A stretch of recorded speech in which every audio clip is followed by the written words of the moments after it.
Magandang araw, ako po si Dr. Mila de la Paz at inilaan ko ang aking karera sa pagtulong sa mga kababaihan na harapin ang mga pagbabago sa pagtanda, lalo na sa mga aspeto ng kalusugan na madalas ay hindi na pag-uusapan. Ngayon, nais kong ibahagi ang ilang kaalaman na maaaring napakahalaga para sa inyong kapakanan, lalo na kung kayo ay higit sa 80 taong gulang na. Isipin ninyo ito, isang babae. Si 51 taong gulang byuda at mag-isang naninirahan sa isang tahimik na tahanan sa labas lang ng Maynila. Sa loob ng maraming taon, ang kanyang ritual bago matulog ay hindi nagbabago. Maghilamos patayin ang ilaw at pagkatapos ay ilang sandali ng sariling kasiyahan, self-pleasure. Ito ay isang bagay na pamilyar, isang pinagmumulan ng kapanatagan sa katahimikan ng kanyang tahanan. Hindi niya kailanman inisip na ito ay maaring maging mapanganib. Tutal wala naman siyang sinasaktan. Wala siyang nilalabag na anumang alituntunin. Pero isang gabi, nag-iba ang lahat. Kumabog ng malakas ang kanyang puso, nanikip ang kanyang dibdib. Nagising siyang pinagpapawisan ng malamig habol ang kanyang hininga. At sa kauna-unahang pagkakataon, natakot siya. Hindi takot sa mismong gawain, kundi takot dahil ang kanyang katawan ay hindi na tumutugon tulad ng dati. At hindi siya nag-iisa. Sa aking mahigit 30 taon ng pagtulong sa mga kababaihang lampas, kita na protektahan ang kanilang kalusugan, muling buuin ang kanilang intimacy at unawain kung paano talaga naaapektuhan ng pagtanda ang katawan, lalo na sa mga paraang bihirang pag-usapan. Marami na akong nakitang katulad na sitwasyon. Ang ibabahagi ko ay maaring medyo hindi komportable, pero ito ay tunay na makapagpapabago ng lahat para sa inyo. Ang katotohanan, maraming matatandang kababaihan ang umaasa sa masturbation bago matulog bilang paraan para makapag-relax, makatulog, o simpleng maramdamang buhay muli. Ngunit kung ito ay ginagawa sa maling paraan, at oo, mayroong maling paraan, maaari nitong dahan-dahang pigilan ang daloy ng dugo, pahinain ang inyong puso, sirain ang sensitivity ng mga nerve at alisin sa inyo ang tunay na koneksyon. Maaring tingnan ninyo ito bilang isang hindi nakapipinsalang ritual na kailangan pa nga. Gayunpaman, iba ang sinasabi ng siyensya. Sa katunayan, may 4 na partikular na gawi sa pagtulog na tahimik na sumisira sa inyong sirkulasyon, kalusugan ng hormone at pangmatagalang sigla. Ang mga ito ay hindi katang-isip. Ito ay mga totoong pattern na naoobserbahan ko sa aking klinika, mga pattern na tahimik na umuubos ng enerhiya, nagpapababa sa mga proteksyon na epekto ng estrogen at sa ilang pagkakataon ay humahantong pa sa pagkaospital. Karamihan sa mga kababaihan ay hindi napapansin ng pinsala hanggang sa huli na ang lahat. Kaya naman sa talakayang ito, gagabayan ko kayo sa bawat isa sa mga nakatagong gawin na ito. Ano ang mga ito? Paano nila naaapektuhan ang inyong katawan? At anong mga simpleng pagbabago ang maaring gawin para protektahan ang inyong kalusugan, ibalik ang inyong sensitivity, at pagbutihin ang inyong pagtulog habang pinapanatiling buo ang inyong intimacy? Ngunit pakiusap, samahan ninyo ako hanggang sa dulo. Dahil ang ika-4 na gawi na ibabahagi ko ang pinakapanganib sa lahat. Ito ang halos hindi napapansin ng bawat babae at maaaring ito ang isang pagkakamali na tahimik na naglalagay sa panganib ng inyong puso, ng inyong pagkababae at ng inyong kinabukasan. Bago tayo magpatuloy, kung bago kayo rito, hinihikayat ko kayong mag-subscribe para sa mas maraming mahalagang payong pangkalusugan na partikular na idinisenyo para sa mga kababaihang lampas 60. At kung ang paksang ito ay tumatatak sa inyo, i-type ang isa sa mga komento para ipaalam sa akin na kasama ko kayo. Kung hindi naman, i-type ang 0 at sabihin sa akin kung paano ko pa ito mas magiging kapaki-pakinabang para sa inyo. Ginagawa ito bago matulog. Nang walang sapat na pagre-relax, hindi na mabilang ang mga matatandang pasyente na tumingin sa aking mga mata at sinabing, "Dok, ginagawa ko lang po ito para makatulog. At naiintindihan ko yon. Kapag tumahimik na ang mundo ang katawan, ay naghahanap ng kapanatagan. Ngunit mayroong isang tahimik na panganib na hindi napapansin ng marami, lalo na pagkatapos ng edad 60. Kapag direkta kayong pumupunta mula sa paghihilamos patungo sa kama at agad na ginagawa ang sariling kasiyahan, inilalagay ninyo ang inyong cardiovascular system sa isang nakakalito at mapanganib pangang posisyon. Ang inyong katawan ay naghahanda na para sa pahinga, bumabagal ang tibok ng puso, bumababa ang presyo ng dugo, at nagiging mas mababaw ang paghinga.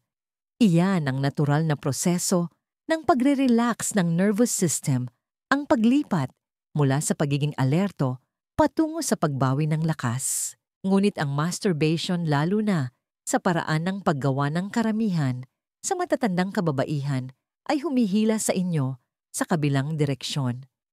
Madalas hindi ito isang magaan na haplos o payapang paghantong. Ito ay madalas na mabilis malakas at nakatuon sa isang layunin. Biglang tumataas ang tibok ng inyong puso, naninikip ang inyong mga kalamnan, dumadaloy ang dugo sa inyong pelvic region at naglalabas ng adrenaline, minsan nang hindi ninyo namamalayan. Ang salungatan sa pagitan ng isang relax na estado at biglaang pagka-excite ang siyang pinagmumulan ng panganib. Noong kabataan kaya ng katawan ang ganitong biglaang pagbabago. Ang mga ugat arteries ay nababanat, ang mga daluyan ng dugo ay kayang lumaki at sumikip ng mabilis nang walang hirap. Ngunit pagkatapos ng tumitigas na, ang mga daluyan ng dugo bumabagal ang sirkulasyon at ang biglaang pagbabagong ito ay maaaring makasakal sa tamang daloy ng dugo sa panahong kailangan ito ng inyong katawan para mag-recover at magkumpuni. Isipin ninyo ito na parang biglang inapakan ng silinyador habang ang makina ng inyong sasakyan ay lumalamig na.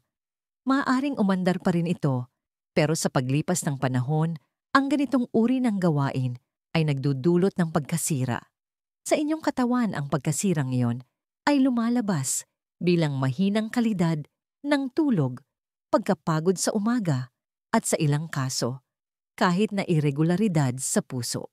Ang mas malala pa ang inyong pelvic region na kinabibilangan ng inyong clitoris vulva at mga nakapaligid na daluyan ng dugo ay isa na sa mga pinakamahirap na bahagi na padaluyan ng malakas na dugo sa pagtanda dahil sa mga pagbabago sa hormone. Ang biglaang paggawa ng masturbation nang walang paghahanda ay humihila ng dugo sa lugar na yon sa isang hindi malusog na paraan. Sa halip na isang buo at makinis na daloy ng sirkulasyon, ito ay nagiging isang biglaang pagtaas o pagsiklab. Ang pagsiklab na iyon ay maaaring masarap sa pakiramdam sa sandaling iyon, ngunit sa pangmatagalan, pinapahina nito ang mismong mga daluyan ng dugo. Nagdudulot ito ng pamamaga sa mga delikadong tissue at nagpapataas ng pangkanib ng maliliit na punit sa mga ugat, isang bagay na tahimik na nag-aambag sa vaginal dryness, pelvic floor dysfunction at alta presyon sa gabi. Mayroon akong isang pasyente, si Aling Gloria 68, na dumating dahil sa reklamo ng pagkahilo tuwing umaga. Akala niya ay dahil lang ito sa edad. Ngunit nang pag-usapan namin ang kanyang mga gawi, naging malinaw na ang kanyang gabi-gabing relief session, ang tanging pagkakataon sa buong araw na tumataas ng malaki ang kanyang heart rate. At ginagawa niya ito habang nakahiga, walang warm-up, walang pag-eehersisyo, sa paghinga wala. Tumataas ang kanyang presyo ng dugo sa gabi at bumabagsak ng mapanganib pagsapit ng umaga lahat dahil sa isang ritual na akala niya ay nakakatulong sa kanyang pagtulog. Iyan ang bitag na kinahuhulugan ng maraming kababaihan. Iniisip nila na ang masturbation ay isang bagay na magaan, tulad ng paglalagay ng face cream o pagbabasa ng libro. Ngunit sa aspetong pisikal ito ay matindi. Nangangailangan ito ng koordinasyon ng mga daluyan ng dugo, mga senyales ng nervous system, pag-urong ng mga kalamnan at daloy ng oxygen. Kapag nilaktawan ninyo ang bahagi ng paghahanda at dumiretso na agad, lalo na sa oras ng pagtulog, inilalagay ninyo ang inyong puso at vascular system sa stress, hindi sa pahinga. Kaya ano ang dapat ninyong gawin sa halip? Lagi kong inirerekomenda sa mga matatandang kababaihan na maglaan ng 7 minutong wind down buffer bago gumawa ng anumang sariling kasiyahan sa gabi. Ito ay maaaring simple pakinggan, ngunit malaki ang nagagawa nitong pagkakaiba. Gumawa ng ilang mababagal na pag-uunat. Mag-focus sa paghinga. Akusa-kuko sa kamabangba. Pop-kusakto na segundo, papasok. Asin na segundo palabas. Hayaan ang inyong katawan na lumipat mula sa panlabas na stimulasyon patungo sa panloob na pokus. Ang layunin ay gabayan ang inyong nervous system ng dahan-dahan, hindi biglain ito. Kapag naglaan kayo, kahit ilang minuto lamang para magsenyas ng kaligtasan sa inyong puso at baga mas maganda ang tugon ng buong katawan ninyo. Mas makinis na lumalaki ang mga daluyan ng dugo. Mas pantay ang daloy ng dugo sa pelvic area. Malamang na matuklasan ninyo na ang karanasan ay mas kasiya siya, mas nakakakumpleto, at higit sa lahat, mas ligtas. Dahil heto ang gusto kong tandaan ninyo, hindi ito tungkol sa pagtigil sa masturbation. Ito ay tungkol sa pag-unawa kung paano nagbabago ang inyong katawan sa pagtanda at kung paano ang isang bagay na dating tila hindi nakapipinsala ay maaring tahimik na maging mapanganib kung walang tamang kamalayan. Ngayon, habang ang gawin na ito ay lumilikha ng pisikal na stress sa puso at mga daluyan ng dugo, ang susunod naman ay nakakaapekto sa isang napakaibang sistema, ang inyong utak. At ang pinsalang idinudulot nito, hindi namamalayan ng karamihan sa mga kababaihan hanggang sa sila ay tuluyan ng manhid sa tunay na intimacy. Pag-usapan natin ito. Kung nandito pa rin kayo at ang mensaheng ito ay mahalaga, para sa inyo i-type ang isa sa mga komento para ipaalam sa akin na kasama ko kayo. Mahalaga ang inyong feedback. At ngayon magpatuloy tayo sa susunod na makapangyarihang katotohanan na kailangang marinig ng bawat babaeng lampas. 60. 2. Paggamit ng media na sobrang nagpapasigla sa utak at nagpapamanhid sa kasiyahan. Kapag nakaupo ako kasama ang mga matatandang kababaihan sa aking opisina at tapat kaming nag-uusap tungkol sa kung ano ang nangyayari sa kanilang mga gabi, karaniwang mayroong sandali ng pag-aalinlangan kapag tinatanong ko, gumagamit po ba kayo ng anumang biswal o nakasulat na material, mga romance novel, video website, kahit ano? Ang ilan ay tahimik na tatango. Ang iba naman ay titingin sa malayo at sasabihin, "Opo Dok, kasi nakakatulong." At hindi ko sila hinuhusgahan. Naiintindihan ko. Mas pinadali ng internet ang pag-access sa ganoong uri ng stimulasyon. Ngunit ang hindi na pagtatanto ng maraming kababaihan ay ang tulong na ito ay mas nakakasama kaysa sa inaakala nila, lalo na sa daloy ng dugo at chemistry ng utak. Nakikita ninyo ang uri ng erotika na madalas gamitin ng maraming kababaihan ngayon ay hindi idinisenyo para i-relax ang isip o suportahan ang malusog na pagka-excite. Ito ay madalas na ginawa para i-hijack ang utak para lumikha ng isang biglaang pag-agos ng dopamine, panatilihin kayong nakatutok at itulak ang inyong nervous system sa sobrang paggana. Maaaring hindi ito mukhang mapanganib sa simula, ngunit para sa isang babaeng lampas, isinta, ang paulit-ulit na sobrang stimulasyon na yon ay may tunay na pisikal na kahihinatnan. Kapag gumagamit kayo ng matinding material, gabi-gabi, lalo na sa mga sandali, bago matulog ang inyong utak, ay nagiging manhid desensitized. Ibig sabihin, ang mga landas sa utak neural pathways na dating tumutugon sa banayad na haplos emosyonal na koneksyon o kahit na romantikong pag-iisip ay nagsisimulang mamanhid. Nagsisimulang humingi ang utak ng mas marami para makaramdam ng mas kaunti at doon nagsisimula ang pinsala. Habang ang utak ay nagtutulak para sa mas matinding karanasan, sinusubukan ng katawan na makasabay. Mas malakas na dumadaloy ang dugo sa pelvic region, ngunit hindi sa isang malusog at tuloy-tuloy na paraan. Sa halip ito ay nagiging isang reaktibong daloy, pabigla-bigla hindi pare-pareho at madalas na pinipilit ng pagkabalisa kaysa sa pagnanasa. Sa paglipas ng panahon, ang pabago-bagong pattern ng sirkulasyon na ito ay sumisira sa maliliit na capillaries at arteries na nagbibigay sustansya sa inyong pinakasensitibong mga tissue. Nakakita na ako ng 12-dosenang mga scan kung saan kitang-kita na may kapansanan ng daloy ng dugo sa clitoris. Hindi dahil sa sakit, kundi dahil sa sobrang stimulasyon ng isip. Isang babaeng tinulungan ko, si Nanay Charo, 66, ay nagsabi sa akin na wala na siyang nararamdamang kasiyahan kapag kasama niya ang kanyang asawa. Sabi niya, para pong nawala na yung pakiramdam. Halos isang dekada na siyang nagbabasa ng matinding erotika gabi-gabi bago matulog sa pag-aakalang bahagi lang ito ng kanyang pribadong ritual.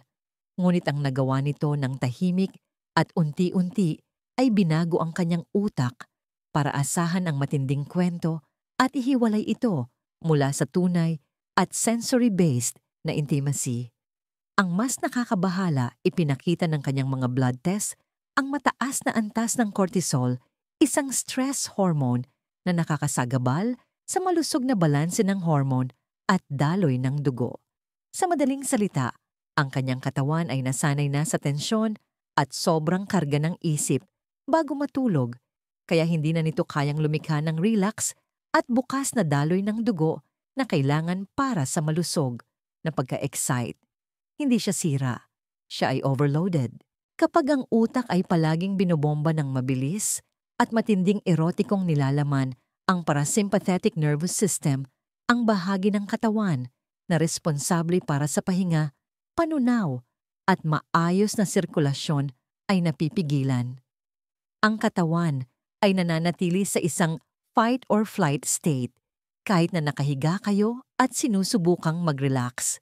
At habang maaari kayong makarating sa sukdulan climax, ang karanasan ay minadali, walang koneksyon at madalas na sinusundan ng pagkakasala o pagkapagod sa halip na tunay na kasiyahan. Ang pinakamasama sa lahat, ang inyong mga ugat ay itinutulak at hinihila ng magkasalungat na senyales, sumikip lumuwag, pabilisin ang dugo ngayon, huminto. At ang panloob na kaguluhang iyon ay dahan-dahang sumisikip sa inyong kalusugang baskular. Napakaraming kababaihan na lampas 62 ang nagdurusa sa tinatawag kong dopamine starvation, isang estado kung saan wala nang masarap sa pakiramdam, maliban kung ito ay sukdulan. Ngunit ang inyong katawan ay hindi ginawa para diyan, lalo na sa ganitong edad. At hindi kayang tiisin ng inyong mga daluyan ng dugo ang gabi-gabing paghihilahan sa pagitan ng mga kagustuhan ng inyong isip at ng mga limitasyon ng inyong puso. Ang solusyon ay hindi lamang ang biglaang pagtigil sa mga material na ito. Ito ay tungkol sa pag-reset ng utak at muling pagkonekta sa katawan. Ito ay tungkol sa pag-aaral na masiyahan muli sa mga simpleng bagay, sa malalim na paghinga, sa marahang pag-aplos sa pakikinig, sa tunay na mga senyales ng inyong katawan, sa halip na habulin ng mga artipisyal. Nakita ko ang mga kababaihan na nagbago sa loob lamang ng ilang linggo sa pamamagitan ng paggawa ng pagbabagong ito na nag-uulat ng mas malalim na orgasms, mas mahimbing na tulog, at mas maraming emosyonal na koneksyon kaysa sa naramdaman nila sa loob ng maraming taon. Ngunit kung patuloy ninyong babaliwalain ang gawin na ito, kung patuloy ninyong sobrang pinasisigla ang inyong utak at pinipilit ang dugo sa mga lugar na hindi na nito kayang pagsilbihan ng maayos, magpapatuloy ang pinsala at sa isang punto, maaaring tumigil na sa pagtugon ang inyong katawan.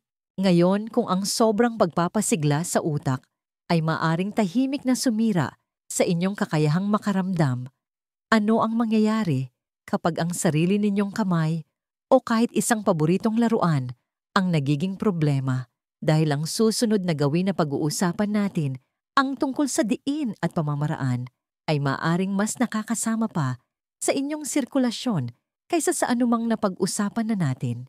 Simulan na natin. 3. Paglalagay ng sobrang diin o prikson na nakakasira sa mga nerve at sirkulasyon. Sa lahat ng mga gawin na nakikita ko sa mga matatandang kababaihan ito, marahil ang pinakaminamaliit at pinakatahimik na nakakasira. Ito rin ang hindi talaga pinag-uusapan, kahit na halos bawat babaeng lampas 60 ay naranasan ito sa isang punto. Ang tinutukoy ko ay ang paraan ng paghaplos ninyo sa inyong sarili partikular kung gaano karaming diin o tindi ang inyong ginagamit. Maaaring hindi ito seryoso pakinggan, ngunit ang totoo, ang isang gawin na ito ay maaaring nagpapamanhid sa mismong mga nerve ending na inaasahan ng inyong katawan para sa intimacy, kasiyahan at sigla. Habang tayo ay tumatanda at dumadaan sa menopause, nagbabago ang pakiramdam. Maraming kababaihan ang lumalapit sa akin at nagsasabi ng mga bagay tulad ng, "Hindi na po pareho ang pakiramdam," o "Kailangan ko pong gamitin ang aking vibrator sa pinakamataas na setting para makaramdam ng anuman." At naiintindihan ko ang pagkadismayang yon. Ngunit ang susunod na nangyayari ay kung saan nagsisimula ang tunay na problema. Sa pagsisikap na makaramdam ng higit pa maraming kababaihan, ang mas diniinan ng pagpindot, gumagamit ng mas mabilis na paggalaw, o itinaas ang intensity ng mga laruan nang higit pa sa kung ano ang idinisenyo para sa katawan, lalo na sa oras ng pagtulog kung kailan nagre-relax na ang katawan. Ngunit heto ang hindi napagtatanto ng karamihan, ang klitoris ay puno ng libu-libong mga delikadong nerve ending at pinapakain ng maliliit na daluyan ng dugo na nangangailangan ng banayad at tuloy-tuloy na stimulasyon para gumana ng maayos. Kapag paulit-ulit kayong naglalagay ng labis na puwersa o mataas na frequency ng vibration, maaari ninyong sobrang pasiglahin at pansamantalang patulugin ang mga nerve na yon na humahantong sa pamamanhid. Sa pangmatagalan, pinipigan ninyo ang mga daluyan ng dugo, pinipigilan ang daloy ng dugong mayaman sa oxygen at maaaring magdulot ng pinsala sa mga sensitibong nerve na dapat magdala ng mga signal ng kasiyahan sa utak. Isipin ninyo ito na parang nakikinig sa musika gamit ang headphones na nakatodo ang volume. Sa kalaunan hihina ang inyong pandinig at kakailanganin ninyo itong mas malakas pa para marinig ang mga detalye. Sa inyong katawan ito ay nangangahulugang nabawasan na sensitivity o kahit na pangmatagalang pamamanhid sa genital area. Isang babaeng ginamot ko si Lola. Helen, 70 taong gulang, ay nahihirapan sa anorgasmia, ang kawalan ng kakayahang makarating sa sukdulan. Ngunit habang mas nag-uusap kami, natuklasan ko na naging masyado siyang umaasa sa isang malakas na vibrator na tanging matinding intensity lamang ang nagbibigay ng tugon at wala ng iba pa ang tila gumagana. Sinanay niya ang kanyang katawan na tumugon lamang sa artipisyal at napakatinding antas ng stimulasyon. At sa paggawa nito, nasira niya ang mismong mga istruktura na nagpapagana sa banayad malusog na pagka-excite at orgasm. Ngunit heto kung saan ito nagiging mas seryoso. Sa gabi, kapag natural na bumababa ang presyon ng dugo at sinusubukan ng inyong katawan na pumasok sa isang estado ng pahinga, ang pagdaragdag ng matinding mekanikal na stimulasyon ay sumisira sa balanse ng lahat. Pinupuno ninyo ng malakas na diin ang pelvic area na nagiging sanhi ng biglaang pagtaas ng daloy ng dugo sa mga ugat. Ang ganitong uri ng pagkagambala ay maaaring humantong sa maliliit na punit sa delikadong vulvar tissue at pangmatagalang mga problema tulad ng nabawasang clitoral engorgement, isang kondisyon kung saan pumapasok ang dugo sa clitoris, ngunit hindi makalikha ng buo at sensitibong pamamaga na kailangan para sa kasiyahan. Kapag ang pakiramdam ay humina, ang intimacy ay nagiging isang pakikibaka. At kapag ang intimacy ay nagiging isang pakikibaka, nawawala ang kumpiyansa. Nakita ko na ang masamang siklong iyon ay sumisira sa emosyonal na kalusugan ng isang babae nang mas mabilis kaysa sa anumang pisikal na sintomas. Ang isa pang issue na madalas kong makaharap ay ang tahimik na pagmamanhid ng mga nerve ending. Kapag ang clitoris ay paulit-ulit na sobrang napapasigla ang mga nerve, ay maaaring maging hindi gaanong tumutugon sa normal na haplos. Ito ay isang tahimik na mamamatay tao ng intimacy at hindi man lang namamalayan ng karamihan sa mga kababaihan kung ano ang sanhi nito. Kaya ano ang maaari ninyong gawin? Nagsisimula ito sa kamalayan. Palagi kong sinasabi sa aking mga pasyente, kung gumagamit kayo ng mas maraming diin o intensity sa inyong sarili, kaysa sa gusto ninyong gamitin ng isang kapareha, malamang na lumalampas na kayo. Ang inyong katawan ay karapat-dapat sa parehong pangangalaga na ibibigay ninyo sa iba. Gumamit ng dekalidad na lubrikant kung kinakailangan. Dahan-dahan lang, baguhin ang estimulasyon. At higit sa lahat makinig. Kung nakakaramdam kayo ng pamamanhid pagkatapos o kung ang sukdulan ay parang mechanical sa halip na kasiyasya iyan, ay hudyat ng inyong katawan na humihingi ng ibang paraan. At tandaan, hindi lamang ito tungkol sa kasiyahan, ito ay tungkol sa pag-iingat sa mga landas na inaasahan ng inyong katawan para sa kalusugan. Ang malusog na sirkulasyon ay lahat-lahat sa edad na ito. Naaapektuhan nito ang inyong puso, utak tulog, at ang inyong sexual na pagtugon. Kung ang paraan ng pag-haplos ninyo sa inyong sarili ay humaharang sa daloy ng dugo o nagpapamanhid ng mga nerve, hindi lamang ninyo sinasaktan ang inyong intimacy. Sinasaktan ninyo ang inyong pangmatagalang sigla. Ngayon, habang ang sobrang diin ay maaaring pisikal na humarang sa daloy ng dugo at makasira ng mga nerve, ano ang mangyayari kapag ang panganib ay wala sa kung paano ninyo hinahaplos ang inyong sarili, kundi kung paano kayo humihinga sa mga huling sandaling iyon, dahil ang susunod na gawi ay isang bagay na halos ginagawa ng bawat babae nang hindi sinasadya. At gayunpaman, ito ay maaaring ang pinakapanganib sa lahat. Pag-usapan natin ito. 4. Pagpigil ng hininga. Habang nasa sukdulan na tahimik na nagpapataas ng presyo ng dugo, ito ay isang bagay na halos ginagawa ng bawat babae nang hindi iniisip, nang hindi man lang napapansin. Sa huling sandaling yon, kapag tumitindi na ang tensyon at malapit ng marating ang rurok, naninikip ang inyong katawan, sumisikip ang inyong dibdib, at sa pagitan ng likas na ugali at tindi ng pakiramdam, humihinto kayo sa paghinga. Kahit isang segundo lang, marahil 2. Ngunit ang munting paghinto na yon, ang hindi sinasadyang pagpigil ng hininga, ay maaring mas nakakasama kaysa sa inaakala ninyo.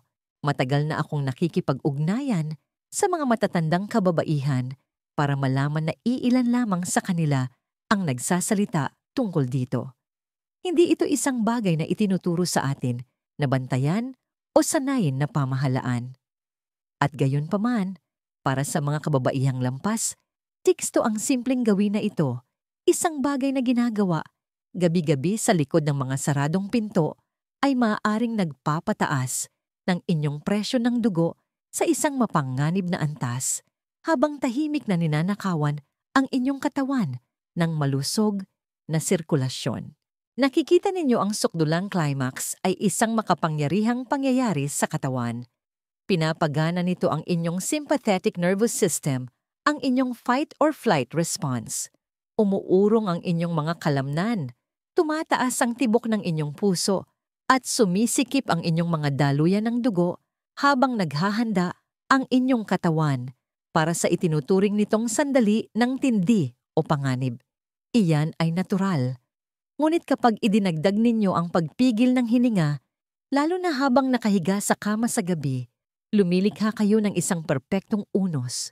Sa loob ng ilang segundong yon ng pagpigil sa paghinga, naiipon ang carbon dioxide, bumababa ang oxygen at sumisirit pataas ang presyo ng dugo. Para sa isang mas batang babae, kayang makabawi ng katawan. Ngunit para sa isang nasa 60s o 70s na isang taong may matitigas na ugat, maninipis na pader ng daluyan ng dugo, o kahit na hindi pa natutuklasang alta presyon, ang biglaang pagtaas ng presyon ay maaaring mapanganib. Nakakita na ako ng mga babaeng nagigising na may matinding sakit ng ulo, kinabukasan iniisip kung ito ba ay dahil lang sa pagtanda. Ang hindi nila napagtatanto ay nagsimula ang pinsala noong gabi, bago iyon sa mga tahimik at walang hiningang sandaling iyon. Isang pasyente ko, si Tita Geraldine, 73, ay dumating matapos makaranas ng kakapusan sa paghinga at paninikip ng dibdib sa gabi. Nagawa na niya ang lahat ng karaniwang pagsusuri sa puso at walang lumabas na kritikal. Ngunit nang mas malalim naming sinuri ang kanyang mga gawi bago matulog, inamin niya na ang sukdulan ay laging may kasamang tensyon, naninigas na kalamnan, nakapikit na mga mata, nakakuyom na kamao at walang hininga. Naging bahagi na ito ng ritual. Ginawa nitong mas matindi ang karanasan, sabi niya, ngunit ito rin ang nagtulak sa kanyang marupok ng mga daluyan ng dugo na lampasan ang kanilang limitasyon. Nagsagawa kami ng isang stress test na iniakma para sa pagtugon ng presyo ng dugo sa gabi, at malinaw ang mga resulta. Ang kanyang systolic numbers ay tumataas sa gabi. Pagkatapos ay bumabagsak pagsapit ng umaga, na lumilikha ng isang epekto ng roller coaster na nag-iiwan sa kanya na pagod, malabo ang isip at nasa panganib. Ang salarin, ang maikli at paulit-ulit na pagpigil ng hininga, gabi-gabi ilang segundo, bawat pagkakataon. Isang gawin na akala niya ay hindi nakakapinsala, marahil ay nakakatulong pa nga. Ngunit heto ang mas malalim na isyu. Kapag pinipigilan ninyo ang inyong hininga, hindi lamang ninyo pinuputol ang daloy ng hangin, pinipigilan din ninyo ang daloy ng dugo. Ang dugong mayaman sa oxygen ay kailangang malayang dumaloy sa buong katawan para mapalusog ang utak-puso at lalo na ang pelvic region. Kung walang hininga, humihinto ang sirkulasyon.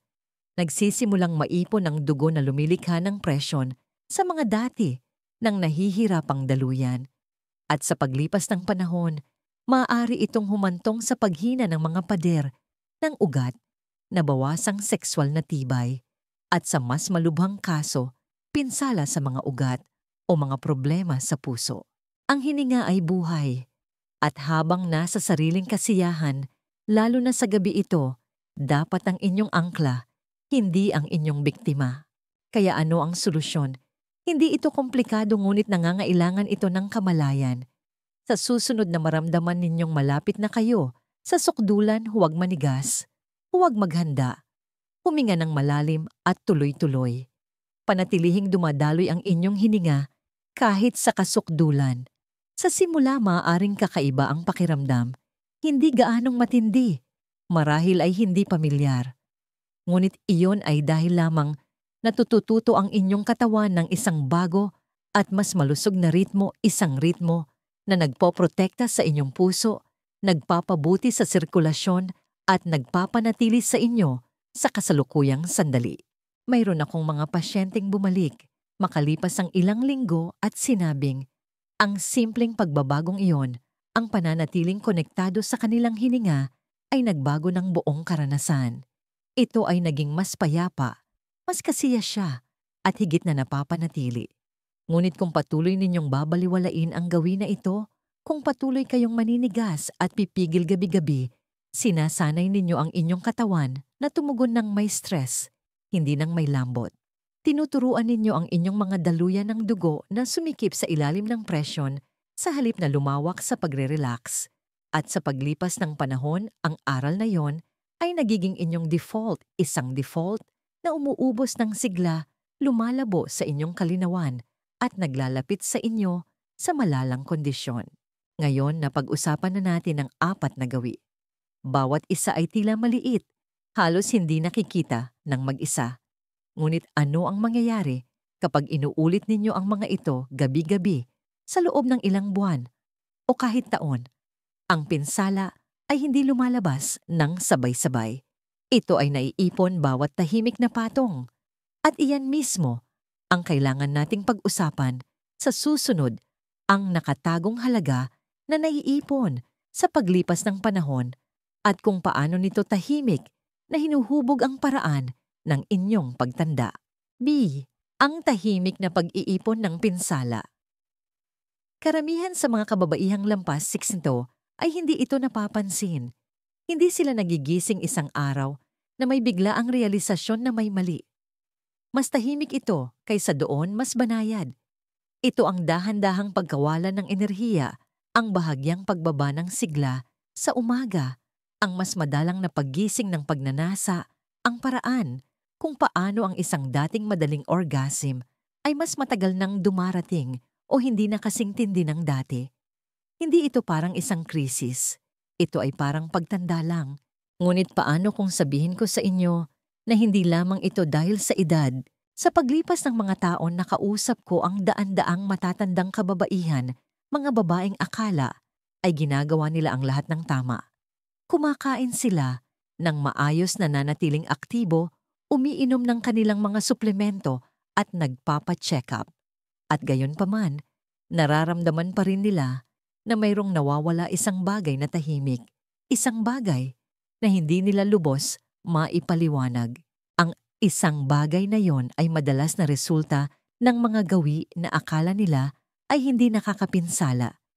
Mga gawi na inuulit sa pribadong gabi kapag tulog ang mundo at walang nakatingin.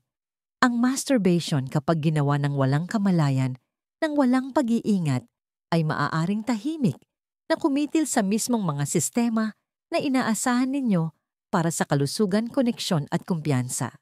Bawat isa sa mga gawin na ating tinalakay, ang pagmamadali, nang walang pagre-relax ang pag-asa sa sobrang nakaka-stimulate na content, ang paggamit ng sobrang diin, ang pagpigil ng hininga, bawat isa sa kanila ay maaaring hindi mukhang sakuna. Ngunit kapag pinagsama-sama gabi-gabi, nagsisimula silang mag-iwan ng marka.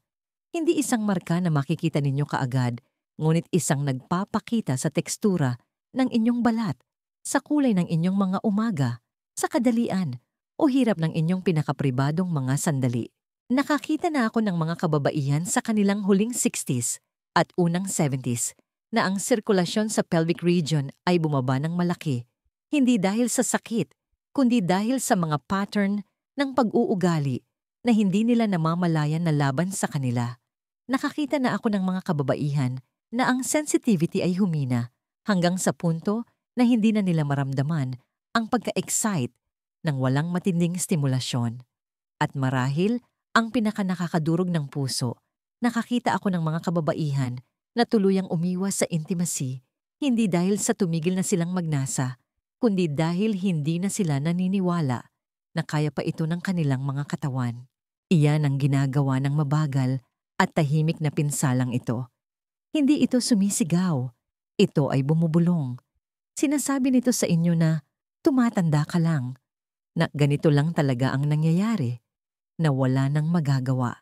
Ngunit gusto kong marinig ninyo ito nang malinaw mula sa isang doktor na gumugol ng 3 dekada sa pagtulong sa mga babaeng tulad ninyo. Hindi ito tiyak na mangyayari. Ang pagtanda ay totoo, ngunit ang paghina ay madalas na isang pagpipilian. Kapag hindi ninyo sinasadyang sinasakal ang daloy ng dugo gabi-gabi, kahit sa pinakamaliit na paraan, naaalala ito ng inyong mga ugat. Naaalala ito ng inyong mga nerve, nag-a-adjust ang inyong hormonal system, umaangkop ang inyong katawan sa stress at unti-unti nagbabago ang batayan. Ang dating walang kahirap-hirap ay nangangailangan na ngayon ng pagsisikap. Ang dating nakakapanabik ay malayo na ngayon ang pakiramdam. At ang dating nakakatulong sa inyong pagtulog ay nagiiwan na ngayon sa inyo na hindi mapakali at pagod. Ang pinakapanganib na bahagi ng lahat ng ito ay ang pakiramdam na ito ay normal. Dahan-dahan itong pumapasok. Nagtatago ito sa ilalim ng mga ritual. Naghihintay ito sa katahimikan. Kaya tinatawag ko itong tahimik na pag-iipon ng pinsala. Dahil sa oras na makilala ng maraming kababaihan ang mga senyales na wala na sila ng mga tao ng sigla na hindi naman dapat mawala. Ngunit heto ang magandang balita. Ang katawan ay napakatibay lalo na kapag binigyan ng tamang suporta. Nakita ko na ang mga kababaihan sa kanilang 70s na naibalik ang daloy ng dugo, naibalik ang sensitivity at muling binuo ang kanilang koneksyon sa kasiyahan sa pamamagitan lamang ng pagbabago sa kung paano nila tinatrato ang kanilang sarili sa gabi. Nagsisimula ito sa kamalayan sa katapatan, sa kahandaang bitawan ang mga gawi na hindi na nagsisilbi sa inyo. Hindi kayo sira, hindi kayo masyadong matanda, hindi pa huli ang lahat para sa inyo. Ngunit kailangan ninyong kumilos ngayon dahil habang mas matagal ninyong binabaliwala ang mga bulong, mas lumalakas ang mga kahihinatnan. Ngayon, bago tayo magtapos, gusto kong iwanan kayo ng isang bagay na praktikal, isang malinaw at makapangyarihang daan pasulong. Dahil ang pag-unawa sa mga panganib ay simula pa lamang.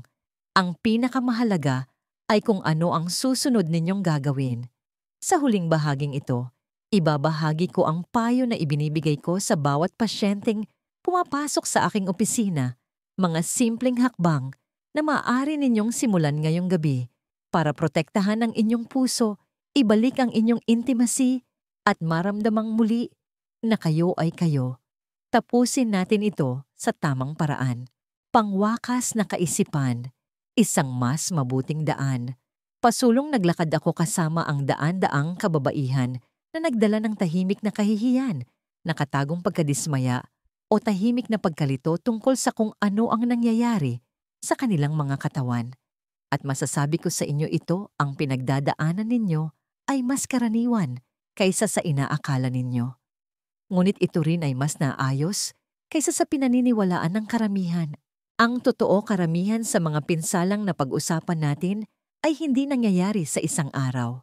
Nangyayari ito sa maliliit na desisyon na madalas inuulit sa ilalim ng takip ng ritual. Ngunit ang mismong mga ritual na iyon, kapag hinawakan ng may higit na kamalayan, ay maaring maging eksaktong lugar kung saan nagsisimula ang paggaling.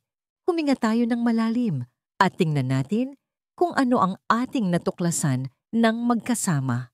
Una na riyan ang gawin na dumiretso agad sa masturbation bago matulog ng hindi maayos na nagre-relax. Sa unang tingin, maaaring mukha itong hindi nakakapinsala, nakakatulong pa nga sa pagtulog. Ngunit kapag nilaktawan ninyo ang mahalagang panahon ng paglipat na iyon, ang inyong cardiovascular system ay tinatamaan ng biglaang stimulasyon sa panahong hindi ito handa. Ang pagkabigla na iyon sa inyong mga daluyan ng dugo, lalo na sa mas matandang edad, ay maaring tahimik, naguluhin ang buong balanse ng inyong sirkulasyon na lumilikha ng tensyon at pagkapagod kung saan dapat ay pahinga ang nagaganap. Pagkatapos ay tiningnan natin ang uri ng stimulasyon na naging pangkaraniwan ngayon, media na digital sukdulan at idinisenyo para i-hijack ang utak sa halip na suportahan ang natural na pagka-excite. Ang sobrang paggamit ng matinding erotika ay maaaring parang isang pribadong luho, ngunit ang tunay na ginagawa nito ay nilulula ang dopamine system ng utak. Isinasara ang emosyonal na intimacy at sa huli ay binabago ang nervous system para asahan ng mas marami pa habang mas kaunti ang nararamdaman. Idagdag pa diyan ang hindi regular na pagtaas ng daloy ng dugo na nililikha nito at ang resulta ay isang sistemang dahan-dahang nawawalan ng natural na ritmo. Ang ikatlong gawin na ating sinuri ay marahil ang pinakapersonal kung paano ninyo hinahaplos ang inyong sarili. Sobrang diin, sobrang tindi. Sa paghahanap ng pakiramdam, maraming kababaihan ang hindi sinasadyang naglalagay ng uri ng puwersa na nagpapamanhid sa mismong mga nerve ending at sumisikip sa mga daluyan ng dugo na sinusubukan nilang pasiglahin. At habang ang pinsala ay maaaring hindi nakikita, ito ay naiipon sa ilalim pamamanhid na bawasang sensitivity at pag-asa sa mas malakas na stimulasyon na naghihiwalay sa inyo mula sa natural na kasiyahan ng inyong katawan. At nariyan ang gawi na halos hindi napapansin ng lahat, ang pagpigil ng hininga habang nasa sukdulan. Isang simple, hindi sinasadyang reaksyon na tila natural, ngunit nagpapataas ng inyong presyon ng dugo at pumuputol ng oxygen sa eksaktong sandali na kailangan ng inyong katawan ang balanse. Para sa mga matatandang kababaihan, lalo na sa mga may anumang antas ng paninigas ng ugat o sensitivity sa puso, ang gawin na ito ay maaring tahimik na magpataas ng panganib ng malubhang komplikasyon habang nagbabalat kayo bilang bahagi lamang ng sandali. Bawat isa sa mga gawin na ito ay maaaring mukhang maliit, ngunit kapag pinagsama inuulit sa loob ng mga linggo, buwan o taon, sila ay nagiging isang bagay na mas malaki. Hinuhubog nila ang inyong kalusugan, enerhiya, mga relasyon, kumpiyansa. Hinuhubog nila ang kwentong sinasabi ninyo sa inyong sarili tungkol sa kung ano ang posible para sa isang babae sa inyong edad. Ngunit heto ang katotohanan gusto kong dalhin ninyo, hindi kailangang manatili itong ganito. Ang inyong katawan ay may kakayahan pa ring gumaling. Ang inyong sirkulasyon ay maaring bumuti. Ang inyong sensitivity ay maaring bumalik. Ang inyong enerhiya, kumpiyansa, ang pakiramdam ng koneksyon, lahat ay nariyan pa rin naghihintay sa ilalim ng ingay, sa ilalim ng ritual, sa ilalim ng mga paniniwalang inilibing ng panahon. Ngunit wala sa mga ito ang magbabago hanggat hindi kayo nagbabago. Hindi ko hinihiling na isuko ninyo ang anuman. Hinihiling ko na maging mas may kamalayan kayo na palitan ng puwersa ng intensyon na piliin ang hininga kaysa sa tensyon na tratuhin ang inyong katawan, ang inyong tumatanda, matibay pambihirang katawan, ng may pag-iingat at pasensya na nararapat dito. Ngayong gabi kapag tahimik na ang bahay at dumarating na ang mga iniisip, gusto kong alalahanin ninyo ang inyong natutunan dito.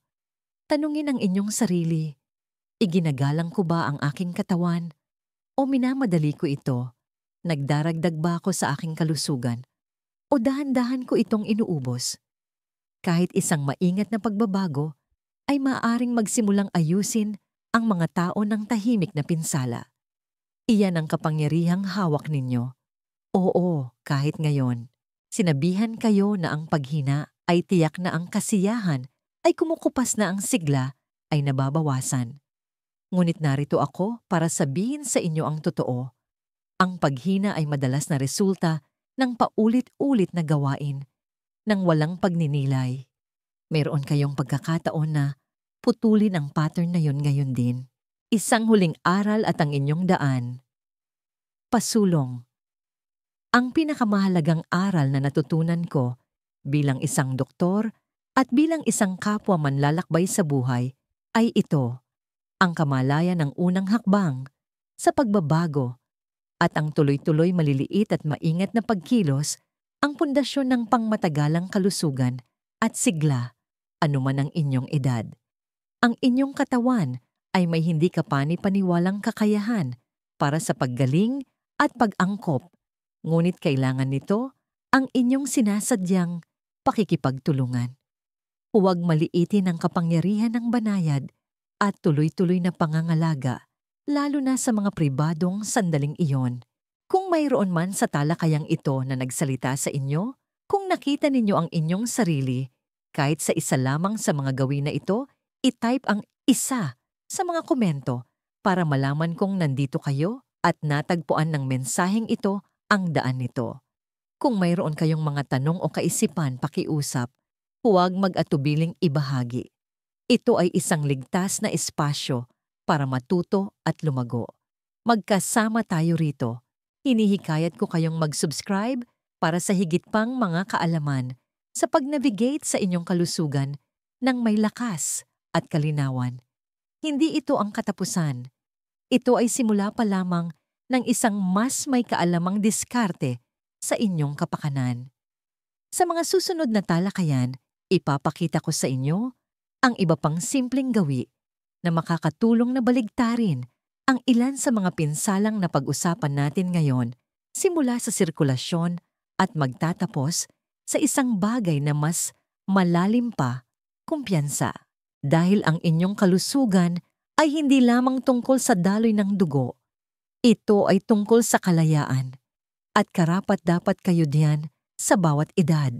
Kung ito ay tumatak sa inyo, pakiusap, huwag itong sarilinin. Ibahagi ang artikulong ito sa isa pang babae, isang kaibigan, kapatid, kamag-anak na kailangang marinig ito. At kung handa na kayong gawin ang unang hakbang na iyon, i-type ang handa na ako sa mga komento sa ibaba. dahil ang kamalayan ng unang hakbang at ang inyong susunod na kabanata ng lakas kalinawan at koneksyon ay nagsisimula na ngayon.